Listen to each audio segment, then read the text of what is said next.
Welcome to Pac-12 preview here on Sideline Sports. I'm Michael Caratanudo, and yes, at Diablos00 is my Twitter handle, as you see here. Yes, is my Twitter handle.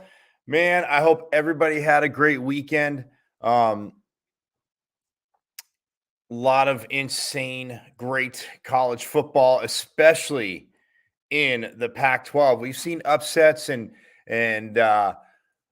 madness, a little bit of more madness in some other conferences, but not so much in the Pac as the top of the conference started to separate itself. Well, week 10, kids, we had exactly that. So, man, but before we do get started, again, there was breaking news out of Virginia. There was a shooting, and an ex-football player is in custody in Virginia. It says police have an ex-Virginia football player in custody after a shooting last night, Sunday night, that left 3 football players dead and 2 students wounded. So obviously prayers to the families of these players that have been shot and killed, and obviously thoughts and prayers to the families too of the wounded students. Again, a very obviously just terrible situation, but the news is just breaking. Before I jumped on here, that's why I was a minute or two late. Apologies, but I was looking at not much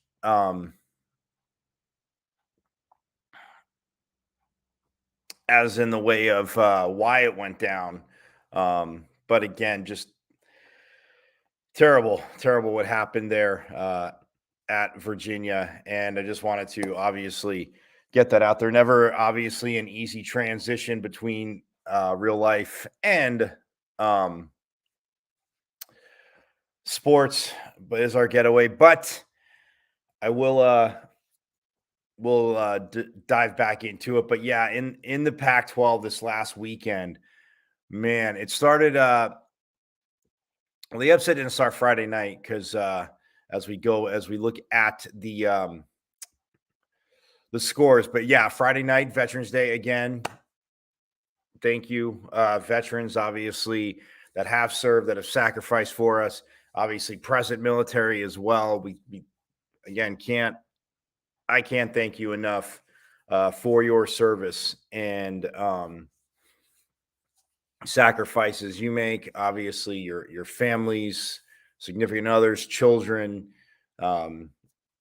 just everybody. So thank you again for all you do and allowing us to do what we do, even though a lot of times we complain about it, but not about you, but complain about things. And you guys are you men and women in the service are making the ultimate sacrifice. So thank you for that. But yes, it was a crazy Friday, Veterans Day. USC, you talk about a weird score. Well, it was 3-2 at the end of one. So it's like we had a baseball game.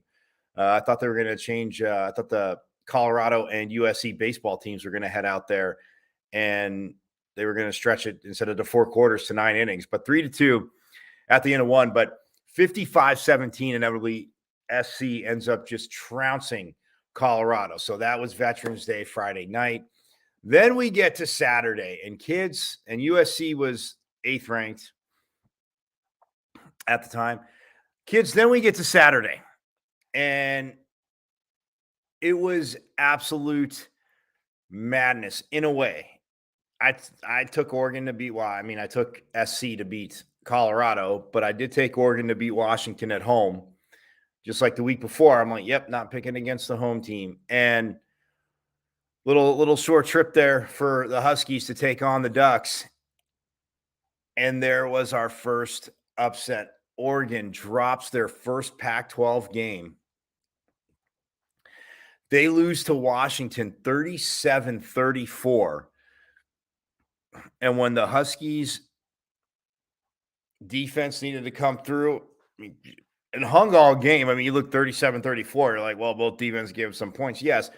But in the fourth quarter, And when we get to this game, that was the story. The fourth quarter, the Huskies outscored the Ducks 10-3, and they win it by 3, 37-34. So, man, it was a crazy game, but they get the victory due to the Huskies in Eugene. Then you want to talk about the nightcap that just floored me. Absolutely floored me, right? Because I figure I said Jaden DeLora would obviously be able to move the ball around. He'd be able to get his, but the madness to it, you figure UCLA's going back home. They just had that 50 to 36 victory over ASU the week before. No Zach Charbonnet. Zach Charbonnet's back.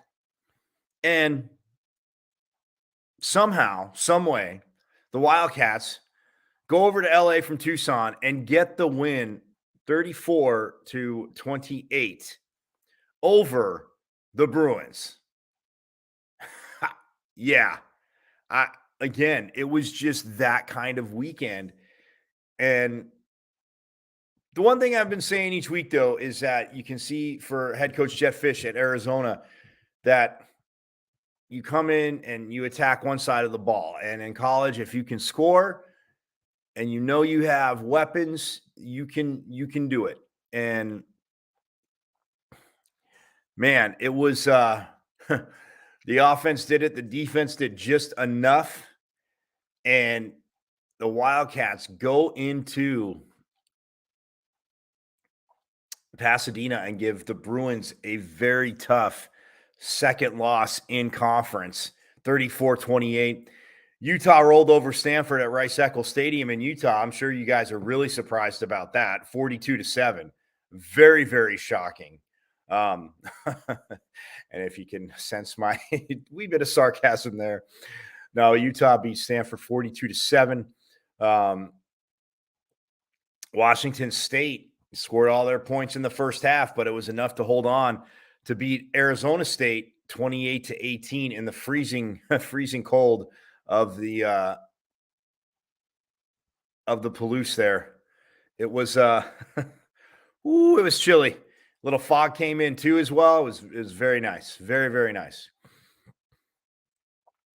And then to wrap it up, Oregon State. Well, Oregon State's a good team. Justin Smith's doing a good job. They went back up to 4-3 in conference play. But yeah, Oregon State handles Cal 38-10. So yes, when I said to you it was some crazy scoring, it was some crazy scoring. And there's some crazy results. Well, crazy scoring, yes, but crazy results as well.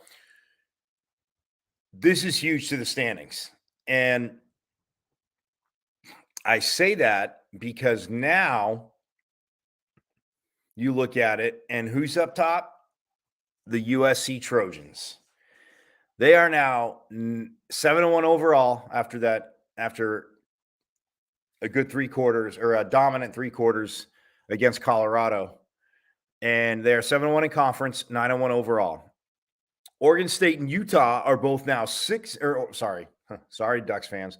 Oregon and Utah are both 6-1 in conference play, both 8-2 overall. UCLA and UW are now 5-2 in conference and 8-2 overall. And then you get Oregon State, who's 4-3. Like I said, they're 7-3 overall. Washington State, with their win, they're 3-4 in conference play, 6-4 overall. Arizona and Arizona State, both 2-5 in conference play. The Wildcats 4-6 overall. The Sun Devils 3-7 overall. The Buffaloes and the Golden Bears of Cal are 1-6 in conference, and Colorado is 1-9 overall, and Cal is 3-7 overall. Stanford 1-7 in conference play, 3-7 overall for the Cardinal. But yeah, when you look at the chaos at the top now, because Oregon obviously undefeated going into this, they were in the top spot. They're still in the second spot. But here's the madness of this. And the UCLA loss is huge because they dropped to Arizona. They fall to Arizona, and they're 5-2. They play the Trojans this week, whose only loss, of course, is to the Utes in conference, right? Rice Eccles, 43-42, insane game. And both defenses got giving up that many points. But it was a very, again, back and forth game, and defenses made plays when they need to. That being said, USC lost to Utah. Oregon still has to play Utah. And I want to say that's this coming week. We'll get to that on Friday. Yes.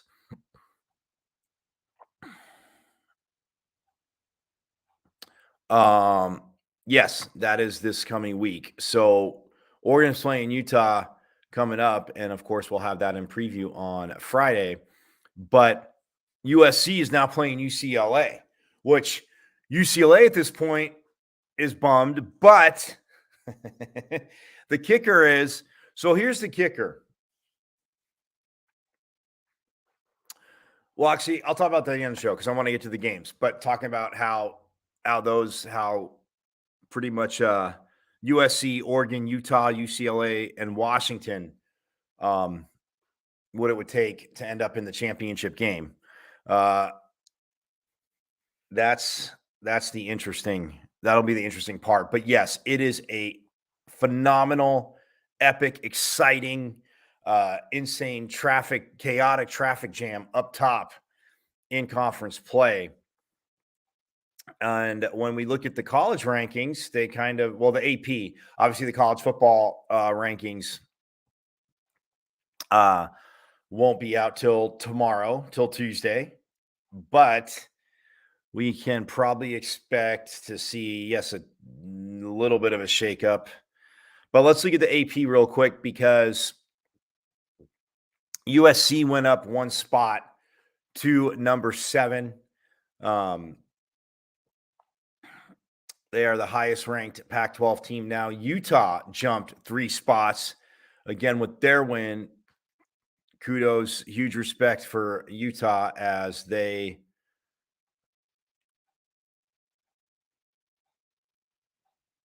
are 8-2 overall, and they're number 10. Oh, Florida. And yeah, again, their only conference loss is the UCLA team that just lost. So SC's at 7, Utah's at 10, Oregon dropped 6 spots to 12 with that loss to Washington. And then Washington went up 9 spots. So they're still behind Oregon.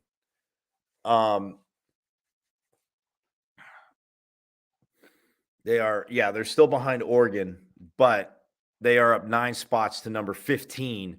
And then we have Oregon State back in with their win over Cal at 25. Because you recall 2 weeks ago, they were at like 23, 24.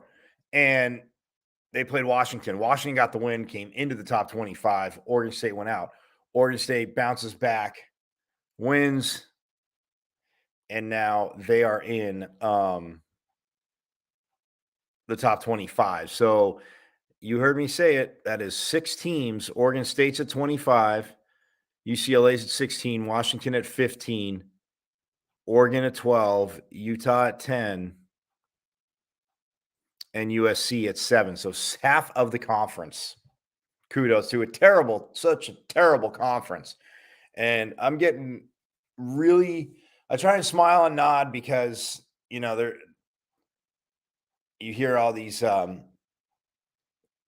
analysts talking about, the Pac-12, they have no chance if Oregon doesn't win out or blah, blah. I'm sorry. Yeah, Georgia's got a good defense, and it's proved you can score on them. And Ohio State you can score on. Michigan, again, runs the ball. You can score on TCU. I know USC can score in bunches on any of the teams above them. And with the way Alabama's defense is, because, we got to keep Alabama in the top 10, Alabama went up 2 spots, beating Ole Miss. who only dropped 3 spots because got to keep them close. I mean, might as well put all 4 SEC teams in the Final Four. But look, SC, if they again, big one against UCLA this week. And then if Utah's Oregon, like I said, this coming week. So, and then they close out with Colorado. So they get by Oregon. Coach Whittingham is not going to let his team overlook anything. But yeah, the overall top 10 in the AP, Georgia at 1. The top 5 stay the same. Georgia, then Ohio State, Michigan, TCU, Tennessee. LSU went up 1 spot. They won again, and they're at 6. SC is at 7. Bama's at 8. Clemson at 9. And then, like I said, the Utes at 10. So it's, with those 4 undefeateds, though, it's going to be, and again, Ohio State and Michigan play each other. Georgia already beat Tennessee. So that'll play itself out. I mean, Tennessee, and with LSU, so SC's in perfect position right there. But TCU, if they went out, they better be there. I better not. Literally, I don't. Yeah, they win the Big 12, they're there. And even with 1 loss, I still think they were more deserving than some teams. But anyway, that's time for last show. So that's our. But when we look at the CFP rankings from last week, again, Oregon was at 6. They were the highest rated Pac-12 team. USC was at 8. And then we had UCLA at 12, Utah at 13, and then Washington at 25. So Washington, again, with that upset of Oregon, I got to think they'll go up. They probably still won't be above Oregon. Oregon will drop. SC will go up. LSU probably goes into the 6th spot, and then SC stays in the 7th, goes up to the 7th spot. And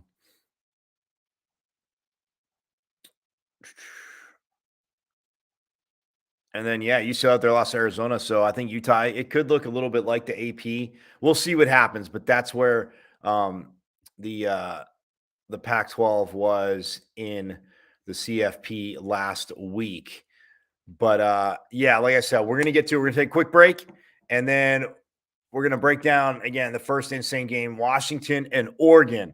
So I'll step aside real quick, but don't go too far. Come back here on the Sideline Sports Network as Pac-12 review right here with me, Michael Caratanudo, and we'll be back right after this.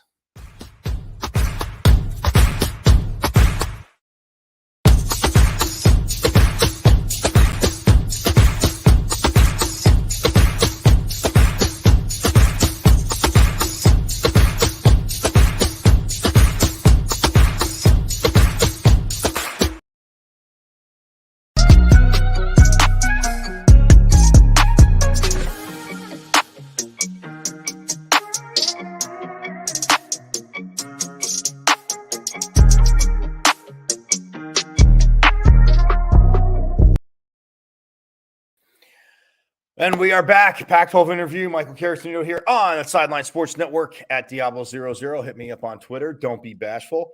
Hit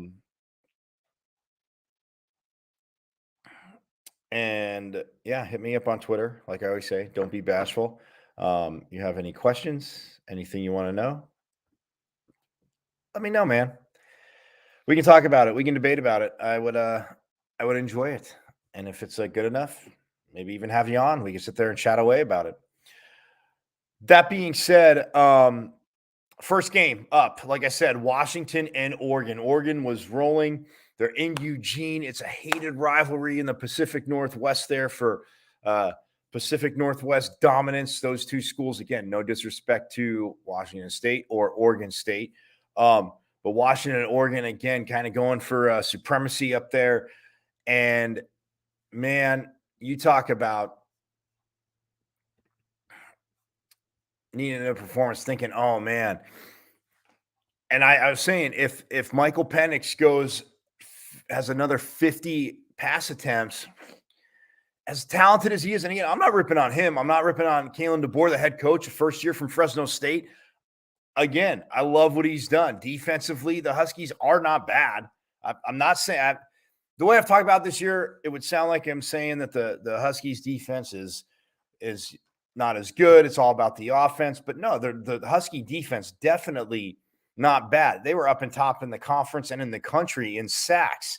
They're getting pressures. They're getting to quarterbacks. They're making tackles for losses. So when I said it in that way, it's just all the passing. I'm like, you got to leave your you got to give your defense a little bit of a breather. But Michael Penix Jr., as amazing as he's been, I'm like, to me, that was a key matchup. Could the Huskies at least have the semblance of a running game? Keep Oregon honest. Start maybe, getting linebackers to take one more step up. That half a step or step that you need them to step up. If the running game gets going, even on play action, all that good stuff, right? So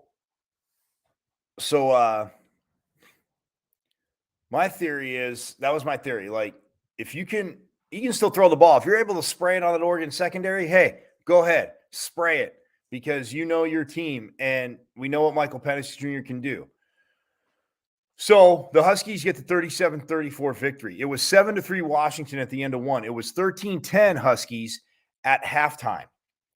It was 31-27 Oregon going into the fourth. They outscored them 21-14.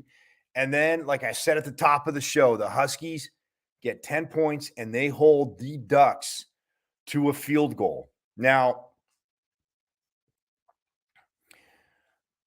Michael Penix Jr., yeah, let's get that. Michael Penix Jr., well, they hold the Ducks to the field goal, and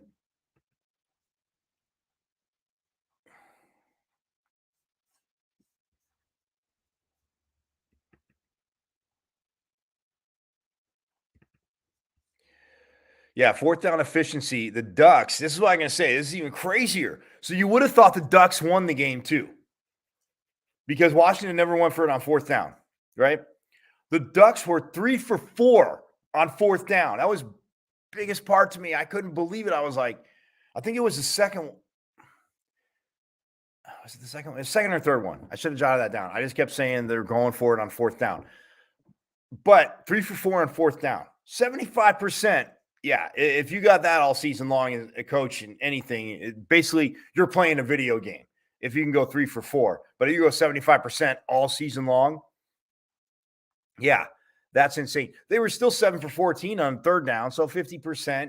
They could be a little higher. Washington was just over 50%, 5 for 9 on third down. But the Ducks, 3 for 4 on fourth down. And so you're like, there's no way they're not winning this game, right? Well, there is a way. There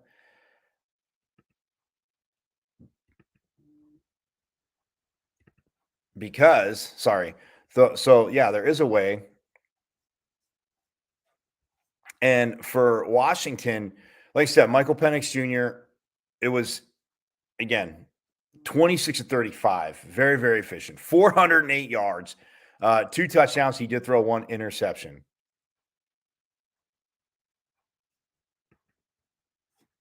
He did throw 1 interception, to say the least.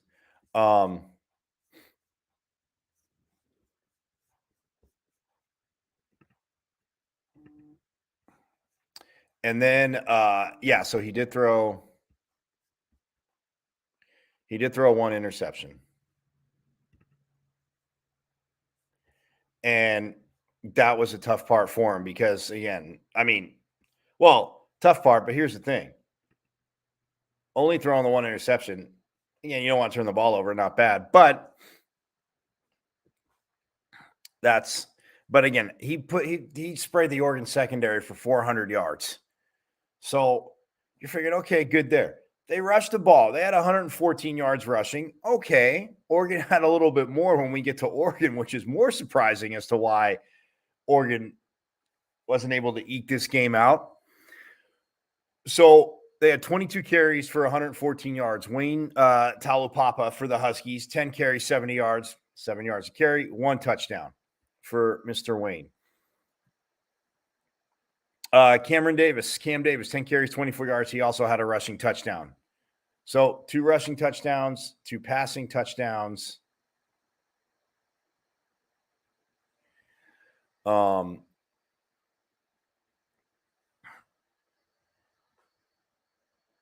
then for receiving wise for Washington, like I said, 408 yards through the air. So Jalen McMillan, 8 catches, 122 yards, 15.3 per catch. Jalen Polk, he had only 3 catches, but for 95 yards. He averaged 31.7 per catch. He did have 1 touchdown. His long was 76 on the touchdown. Taj Davis, 1 catch for 62 yards and the touchdown. Romo Dunze, again, they bracketed him. Oregon tried to take him away. Michael Penix Jr. is like, all right. He had 6 for 56, averaging 9.3 per catch. Again, not his hugest day, but very, very effective. And then even Cam Davis out of the backfield, he had 5 for 31. And, so again, 26 receptions for 408 yards. They averaged 15.7 per reception as a team, 2 touchdowns.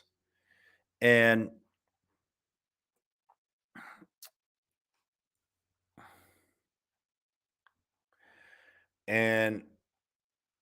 you look at what that offense to be fair. Okay, 408 yards through the air, 114 yards on the ground.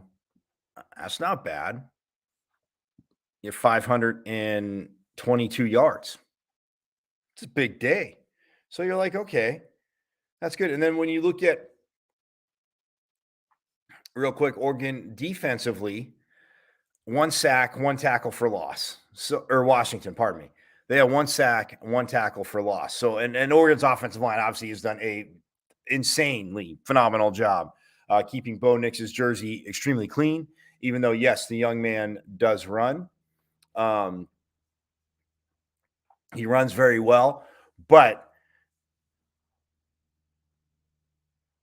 so you weren't going to, I didn't think Washington was going to have one of those, 3, 4, 5, 6 sack games. Oh, absolutely not. But they did have 1 sack, 1 tackle for loss. Nix didn't throw an interception. But yeah, and then Peyton Henry, man, kickers. Everybody always makes the comment, and I've said it in sarcasm to people, but kickers say you have 1 job. Well, Mr. Peyton Henry for the Huskies did his job. 3 for 3 on field goals and 4 for 4 on extra points. So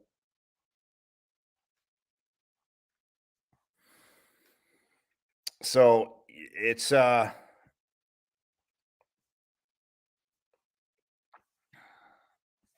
for 3 on field goals and 4 for 4 on extra points.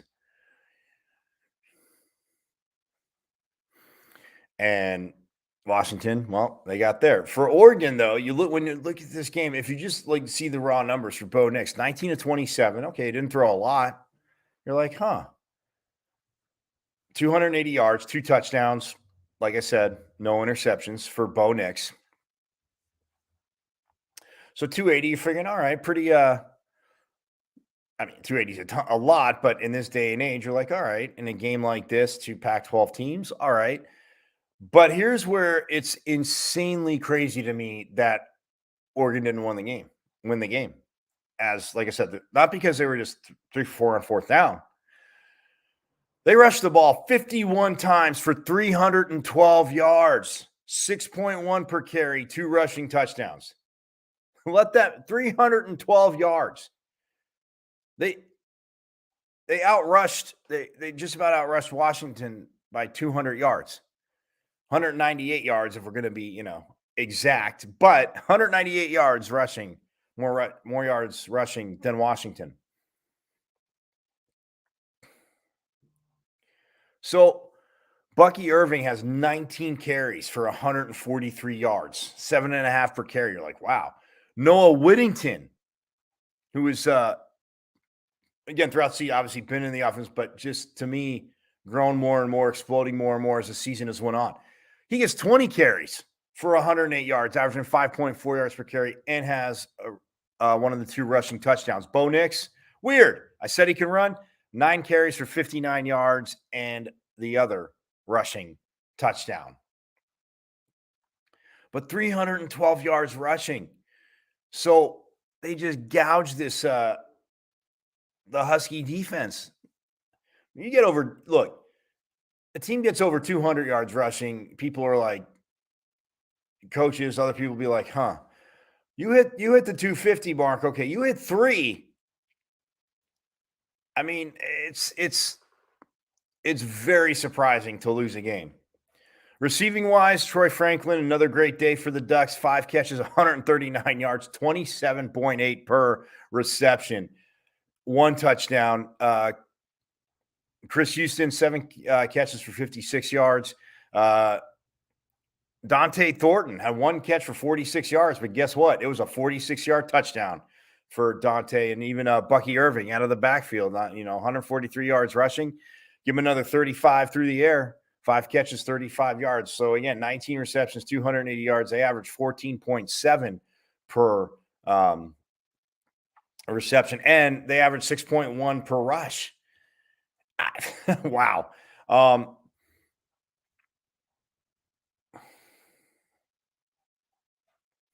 So Oregon did have 2 fumbles. They lost 1. And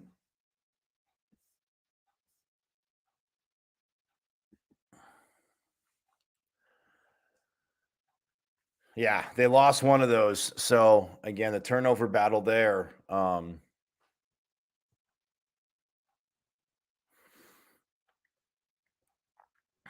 But yeah, they fumbled it twice. They lost 1, and that's big there. But you look at defensively, Oregon no sacks. So they weren't able to get to Michael Penix Jr. I mean, some hurry, some rushes, but again, they never sacked Michael Penix Jr. And they did have 2 tackles for loss, though, and 1 quarterback hurry. And the Huskies, I forgot to mention, had 2 quarterback hurries, but defensively, again, they're right there. Again, Jeffrey Vasa was the one that picked off Michael Penix Jr. Chris Houston in the return game, he had 3 returns for 85 yards. You're averaging 28, almost 29, 28.3 a return. That's again, that's field position, obviously huge. But Camden Lewis, this is it. This is it. And this isn't burying the lead. I mean, those set the tone, but Camden Lewis did miss a field goal. He was 2 for 3 on field goals, and he made all 4 extra points. So the difference between going to overtime and maybe having, a 2-point attempt fiesta after the 3rd overtime, the 2-point attempt fiesta, and yeah, that kid's got to be a little bummed there, as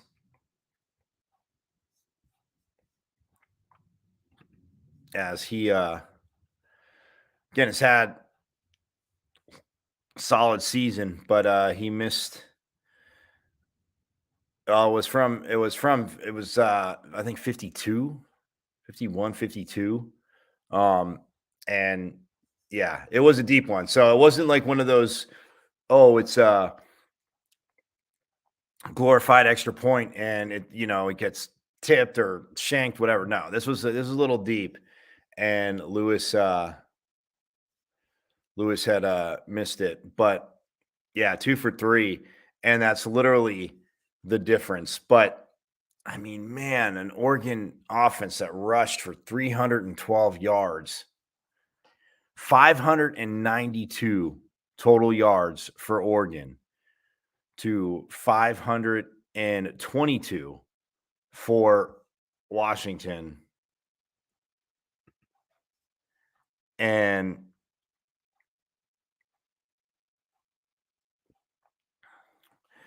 And it was and Washington, by the way, I mean, it was down to the wire because they got that's the fourth down they stopped him on was late, and then they were tied at 34, and then Washington drives down, and Mr. Peyton Henry delivers and gets a field goal. So hats off to the Huskies. Like I said, Kalen DeBoer, you know, is a tough loss, obviously, in Tempe. And then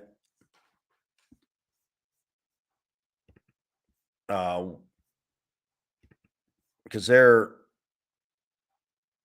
5-2 in conference. Oh, they lost in Tempe and they lost to UCLA in Pasadena. But now for the Ducks, like I said, they got the Utes coming up next week, and we'll get to that at the end. But man, that is just so tough. If you watch this game, you loved it. I'm telling you, I know you loved it.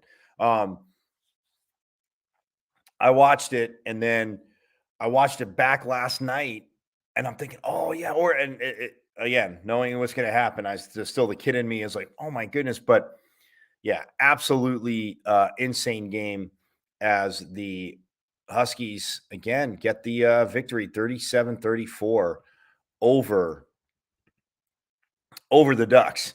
So that's huge for the top of the Pac-12 standings. We're going to press forward to the next game, though. And this game, look, everybody knows my allegiance. Yes, I am a Sun Devil. You see the pitchfork. But this is crazy to me just because of how, figuring that Zach Charbonnet was going to play for UCLA won because he didn't play against ASU, and they still gouged the Devils for 402 yards on the ground. But this is crazy. Arizona goes to Pasadena and beats the Bruins 34-28.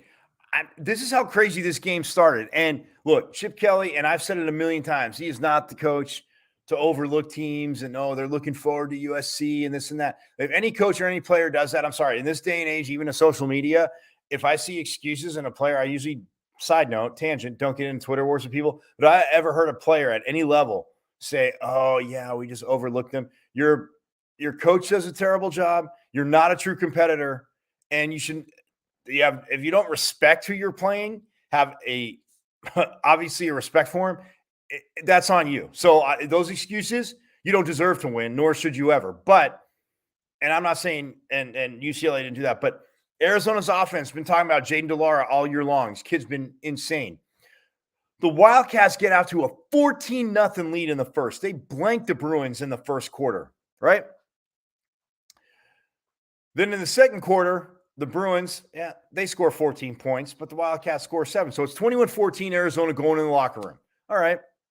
21-21 at the end of the third. So UCLA got blanked in the first. The Bruins turn around and do the same favor to the Wildcats in the third. So we're knotted up at 21. Fourth quarter, fours are up, all in. Arizona scores 13 points. UCLA scores 7.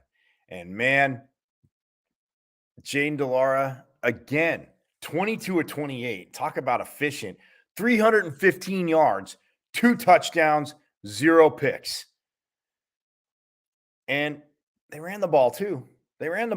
Michael Wiley, 21 carries, 97 yards. DJ Williams, 2 for 23.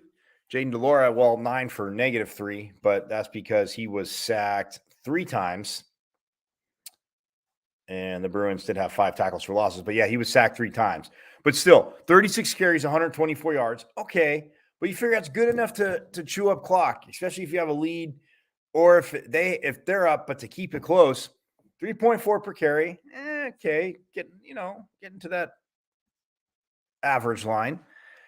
And then the 2 rushing touchdowns, like I said, one from Michael Wiley and Jaden DeLara. He did scoot in for a touchdown as well as I think that was a 16-yarder. That being said, that helped him out, but he still had -3 rush yards. But again, receiving man, I've not given this kid enough props. Jacob Cowing, and I have given him props. 9 catches, 118 yards, 13.1 per reception.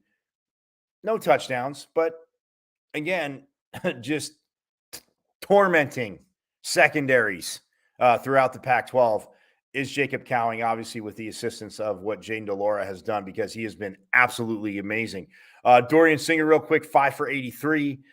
Tanner McLaughlin, Tanner McLaughlin, pardon me. 6 for 46. He did have one receiving touchdown.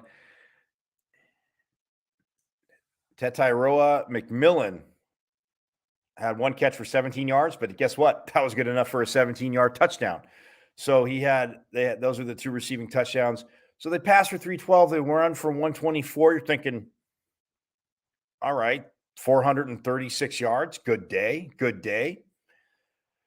UCLA. Oh, and defensively, real quick for Arizona.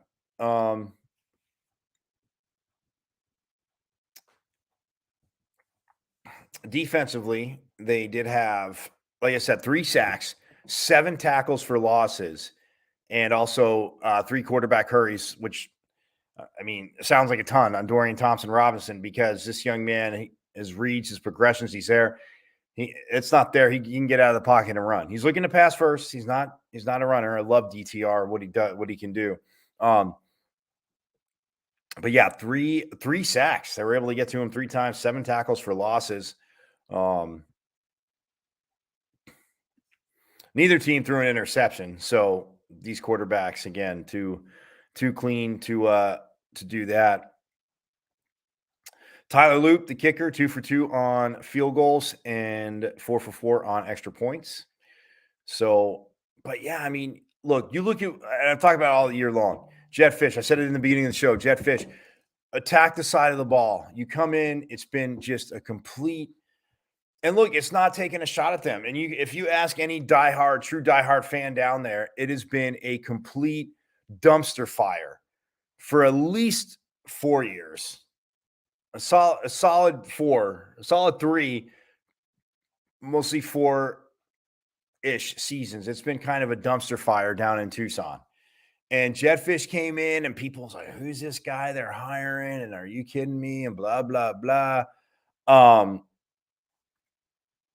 But look, the man knows football. A, B, he got a lot of the alum started to get him back involved again because alum want to see a winner, and they're not going to be bandwagon. Of course, they're always going to want their alma mater to do good, but he would attack the offensive side of the ball. Jaden DeLara transfers from Washington State. Young man done very well. Talked about it. This offensive side of the ball, I mean, he's throwing the ball over the field. Obviously, Jacob Cowing, a huge part to that. But even, like I said, Dorian Singer as well. Tanner McLaughlin. And it's you attack, and the defense, again, that yes, Oregon ran the ball all over them. Oregon's run the ball over a lot of people. But defensively, yes, is not to the par with offense. But he said, hey, let's be able to score. Let's be able to, again, yes, extend drives, but also let's be able to score. We need to match up with teams. And man, they did that because you look at UCLA on the other side. So DTR, again, very accurate day, 26 to 39, 245 yards, 1 touchdown. Zach Charbonnet, my guy, back in. What does he do? 24 carries, 181 yards. And DTR had 11 carries for 24 yards. Colston Yankoff had 2 for 15, 37 carries for 220 yards, 5.9 per carry, 3 rushing touchdowns, all from Mr. Charbonnet, who didn't play against ASU. And on Friday, when we get into to where these guys are nationally, and Charbonnet still up top in the Pac-12.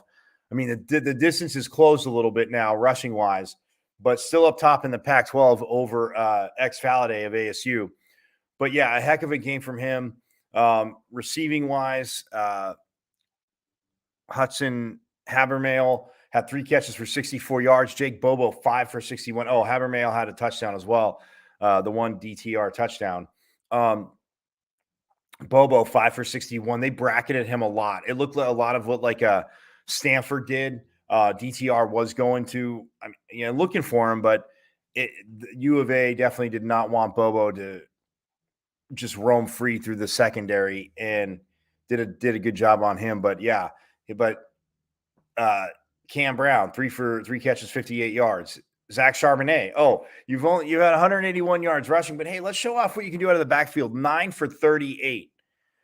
So, I mean, it's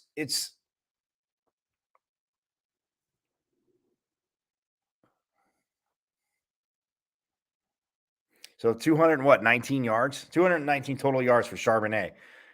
Insane. But yeah, 9 for 38 receiving. And again, 26 receptions, 245 yards, 9.4 per reception. DTR did lose a fumble. He fumbled the ball once. U of A did recover. But yeah, defensively, the Bruins had 3 sacks, 5 tackles for losses, 1 quarterback hurry. Again, like I said, neither quarterback throwing interceptions. Nicholas Barmira, the kicker, he was 4 for 4 on extra points, but he missed his 1 field goal, which inevitably just would have been a 3-point loss instead of a 6-point loss. That being said, man, this is a huge win for Arizona. And for UCLA, again, taking on USC next week, man, that is crazy. But Zach Charbonnet, and again, if you watch this game, I know you were, again, a little surprised because it wasn't in Tucson. Not that UCLA can't play on the road. It wasn't in Tucson, but it was in Pasadena. Come off a win. And Charbonnet's back on the field dominating. And somehow the Wildcats just do enough on defense, and offensively, man, they solved what they needed to of the UCLA defense. So, man, that is just again, absolutely huge for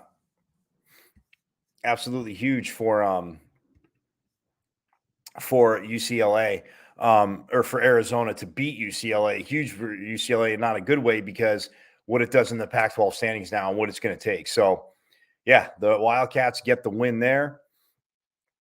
And next up, and look, Colorado, like I said, it was a funny first quarter in the Coliseum. Colorado traveled to USC Friday night to take on the 8th-ranked Trojans, and Colorado was up 3-2. Yes, USC's only score in the first quarter was a safety. Raise your hand if you had that. I'm sure there would probably be one person that always bets on their first score is going to be a safety, just because it doesn't happen. But if it does, you clean up.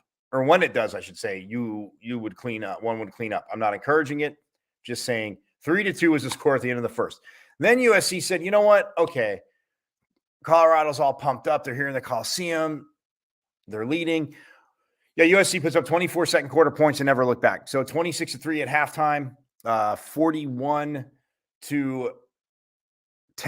at the end of the third, and then SC outscored them 14-7 in the fourth to make it 55-17. Mr. Caleb Williams, who, yes, along with Bo Nix and Zach Charbonnet, are my 3. And again, I know you're not going to get 3 from one conference, but when you talk about upper echelon Heisman, like, if you don't talk Zach Charbonnet's name, you're clueless, because when they get to a bowl game and he destroys some team from another conference, and he will, well, hopefully he will. We'll see. But anyway, Caleb Williams, 14-26, 268 yards, 3 touchdowns. He did throw an interception. But so 346 through the air. They got 185 on the ground. And Travis Dye, not their leading rusher, 9 carries for 26 yards. And I think he was getting checked out on the sidelines and stuff. So I, again, got to see some of that game on Friday, but I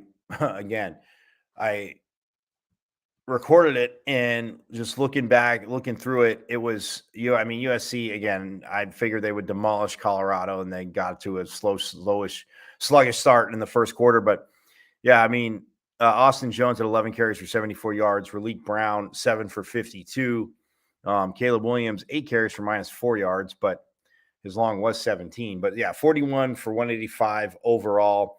Um, Receiving, Kyle Ford, 3 for 73. Brennan Rice, 3 for 70. Taj Washington, 2 for 66. Rice had a touchdown. Washington also had a touchdown. Austin Jones, 4 for 39 and a receiving touchdown. And then Raleek Brown, 2 for 38 and a touchdown as well. So that's where all 4 of Caleb Williams' touchdown passes went to. But yeah, 346 through the air. Again, another 185 on the ground. So over 500 yards again for the SC offense. And just and defensively, they had 5 sacks again. I want to say now increasing their sack lead in the conference. They are still tops in the conference, and they had 3 tackles. Or no, sorry, they had 3 sacks. Still 5 tackles for losses. I switched the 2. Apologies. So 3 sacks, 5 tackles for losses, and the USC. Oh, and then Kalen Bullock had an interception as well.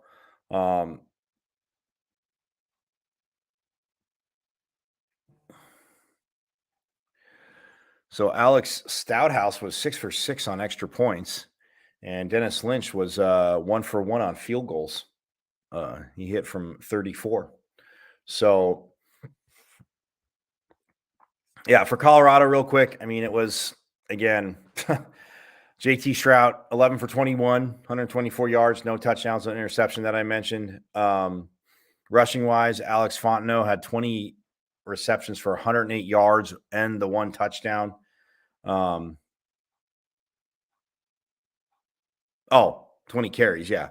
JT Stroud did run for a touchdown as well. He had 9 carries for 4 yards, but he did get the 1 touchdown, did Stroud. Receiving wise, Jack Hestra, 3 for 39. RJ Sneed, 3 for 27.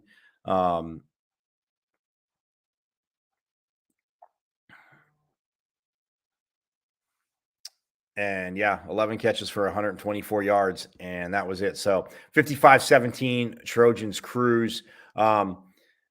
This next game, again, Cam Rising, Everson's been back on the field since Washington State when they held on for that victory.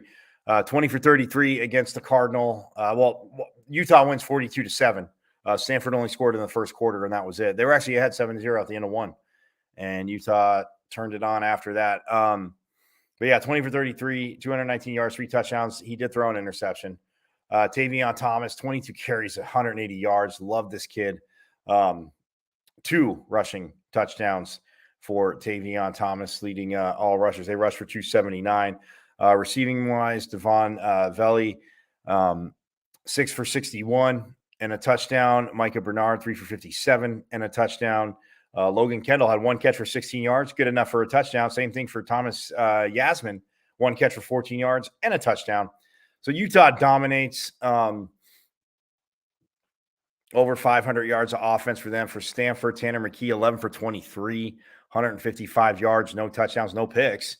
They only rushed for 22 yards as the Utah defense had 7 sacks. So now they're charging towards the front of the pack in overall sacks. Jonathan McGill for Stanford did have the interception. Stanford just had 1 sack, but yeah, 42-7, Utah dominates. Kyle Whittingham, they have that huge game against Oregon coming up. And for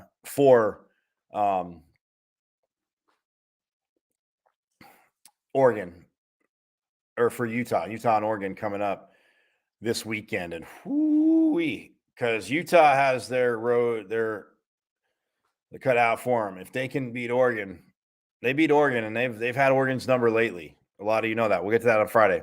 They beat Oregon. Yeah, they're sitting there for a good chance. But again, lots more chaos has to happen. So we'll get to it. But yeah, so big win there for Utah. Oregon State gets back in the win column again. Had that tough loss to UW. Close game. They rebound against Cal. Bengal Branson, he was 15 of 23, 137 yards, 2 touchdowns. Looks like they ran some receiver throws and halfback throws. But yeah, Jam Griffin was 0 for 1. Jack Coletto 1 for 1 for 37 yards. And Tristan Gebbia 2 for 2 for 22 yards passing. Overall, they passed for 196 yards, 2 touchdowns. Like I said, both from Go Branson, no interceptions. Damian Martinez, another big week, another solid week, I should say, for this young man, rushing 23 carries, 105 yards, 4.6 per touch. Jam Griffin, 5 for 23. But they did rush for 45 times. And Justin Smith saw something that he could do against Justin Wilcox's defense and Go Branson has been thrown a lot. I mean, he threw 23. They threw 27 total passes. Like I said, I mentioned the other few, but 27 pass plays to just 45 run plays to just 27 pass plays. Pardon me. But yeah, 45 for 166, 3.7 per carry, but 2 rushing touchdowns. Like I said, Jam Griffin had 1, and Ben Gulbranson actually rushed for the other. And then Trayshawn Harrison, 8 for 79, and the 1 receiving touchdown for him. And Jack Velling, 2 for 15, but one of those 2 was a touchdown. Anthony Gold had 2 catches for 49 yards. John Dunmore, 3 for 27, but yeah, Oregon State, Trayshawn Harrison, well, they did lose 1 fumble, and Cal, well, they had 2 fumbles, but they recovered both. So no crazy turnovers there. But defensively for Oregon State, 2 sacks, 6 tackles for losses. Cal, no sacks and 5 tackles for losses. And then Jack Plummer, 22 of 34, 147 yards. He didn't throw a touchdown, and he did have the 1 interception, though.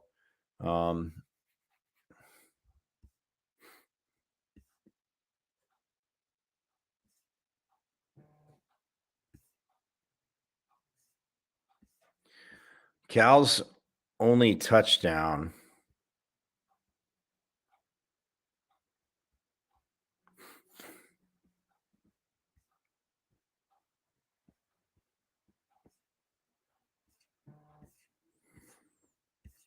Oh, no, but yeah, so Cal has only 1 touchdown, pardon me. But 38-10 the final. The Beavers get the win over the Golden Bears. And again, they are looking pretty good. This last game, man, it was a tough one for me. But Arizona State went up to Washington State to take on the Cougars. It was a little cold. And again, not an excuse. You got to play in teams come here and play in scorching, ridiculous heat in the beginning of the season. And it's always warm here. So again, not an excuse, but first half was tough. Trenton Bourget got a little banged up. He went in the tent. Emory Jones had to come in and relieve him. Bourget, though, was struggling time. He was 3 for 10 for 26 yards, no touchdowns, had an interception. And again, he did take some hits, got a little banged up. But the Huskies, again, they scored all their points. Oh, man, I've done it to both schools.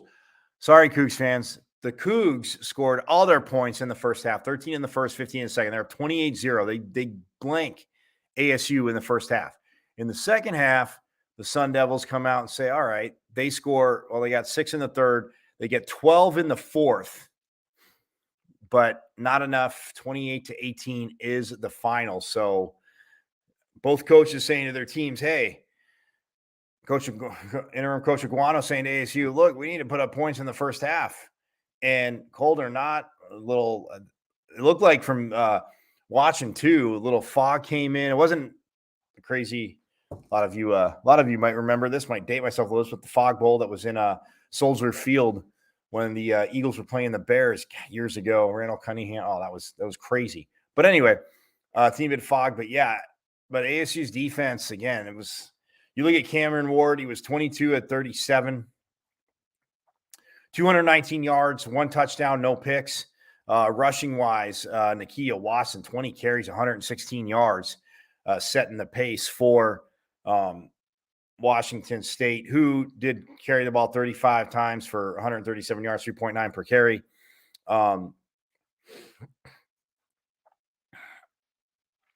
And Receiving wise, though, Dejon Stribling 5 for 64 to pace the Cougs. Nakia Watson had 2 for 42. The receiving touchdown, though, Leighton Smithson had 3 catches for 10 yards, but he had the one receiving touchdown from Cameron Ward. But again, they rushed for 137. They threw for 219. In the second half, sack wise, they had 4 sacks and 6 tackles for losses. And a lot of that in the first half. Trenton Bourguet, you see, he had 1 carry for negative 25 yards. Yeah, he pushed out of the pocket, scrambled back, was trying to look for somebody, and yeah, ended up going down. It was tough. It was tough to get. It was toughest day for Trenton since he's come into play and being the starter as well. But yeah, I mean, Emory Jones came in 15 to 23, 186 yards again, coming in that atmosphere, and the twos they get snaps. And Emory Jones again. It's he would have thrown an interception, but Washington State had gotten a penalty, so it was a free play. They were offside, but yeah, 15 to 23 for Emory Jones, 186 yards, 2 touchdowns, and my guy though, our guy Valade, 21 carries, 134 yards, 6.4 per touch, 1 rushing touchdown. He also paced the team in receiving, which people say, "Oh man, when you're running backs doing that," yes, I get it. It is tough, but he can catch a ball in the backfield. Great weapon. 6 for 55 for Valade. Elijah Badger had 5 catches for 48 yards. He did have a receiving touchdown, as did Jalen Conyers, the tight end. Man, keeping a streak going ever since that Colorado game. Tight end's blowing up, but Conyers, 1 catch, 47 yards. It was his only catch, but hey, it was a touchdown. And those were the 2 receiving touchdowns. So they rushed for 121. They threw for 212. Defensively, though, the Sun Devils did have 3 sacks and one of their better sack performances of the season, and 8 tackles for loss. So they made the charge in the second half, but the problem is you got down by 28 points. And again, hats off again to Coach Dicker and Washington State, because Cam Ward again coming on, and it's a team early in the season. Like I said, I mean, Pac-12 play, their first game, they turned the ball over 4 times against. Ward had 4 interceptions against USC, and they still only lost by 3. So we know this Washington State team can play defense. They can hang around, and they've done that for Coach Dicker. But man, it's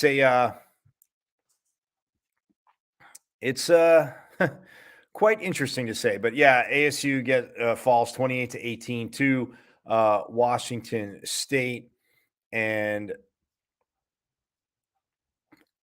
but yeah, it's again, victories for the Trojans, the Utes, the Huskies, the Beavers, the Cougs, the Wildcats, all get wins this week in Pac-12 play as we come down to the final stretch of it, to say the least. And games we'll talk about on Friday. Again, I know I mentioned some of them quickly before we get out of here.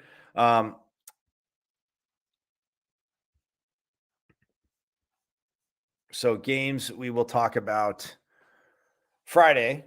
Washington State. Ooh, this will be very interesting. Goes to Arizona. How does Arizona handle success? Can Washington State, who just became bowl eligible with that win as well, they'll take on Arizona there in Tucson. Oregon State comes to Tempe to take on the Sun Devils. Yes, the Bay Area rivalry. Stanford is at Cal, and Saturday. And then, yes, the Battle of Southern California. So we have the Battle of Northern California and the Battle of Southern California, as USC goes to across town to Pasadena to take on the Bruins. And that game, huge. So we'll see what happens there. Colorado, they travel up to UW. And Utah, to me, I mean, talk about USC and UCLA, but Utah, Oregon. That is the game of games in the Pac-12 next week. And we will touch on all of that on Friday. But yeah, so glad you joined us again. Follow me on Twitter at Diablo00 Sideline Sports. Again, appreciate it. Everybody at Sideline Sports. Got to give a shout out to my brother Eric Wilson. We'll see you on the sports arena tonight, but help with all this. But yeah, anything, hit me up on Twitter at Diablo00. I'll see you Friday for Pac-12 preview. Again, a ton of big games, a lot of chaos happen. Exciting time of year. It's a bummer because it's coming to an end, but exciting because of all just the chaos going on. Absolutely love it. I will see you Friday. Have a great week. And hey, forks up.